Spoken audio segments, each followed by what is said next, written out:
In this video, I'll show you how to quickly create a professional annual report presentation using Gamma AI. Let's dive right in. I'll start by clicking Create New and selecting the Generate option to let the AI build the foundation. Since we're making a presentation, I'll keep that selected.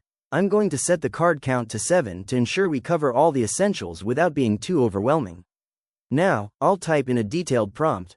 I want a comprehensive 2025 annual report for a forward-thinking tech company, focusing on financial performance, key milestones, and a strategic roadmap for 2026. Once that's ready, I'll click Generate Outline.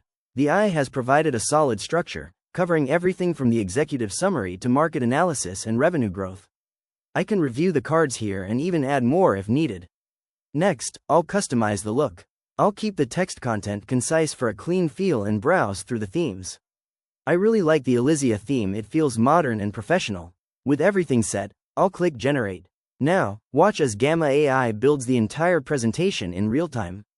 It's adding high-quality visuals, charts, and structured text for each section we outlined. It's incredible how it interprets the data and styles it automatically. Once it's finished, I have a complete draft ready to go. From here, I can easily click into any text box to edit the content, swap out images, or use the side panel to add new elements like charts, videos, or even interactive forms. And there you have it, that's the complete process of creating an annual report presentation with Gamma AI.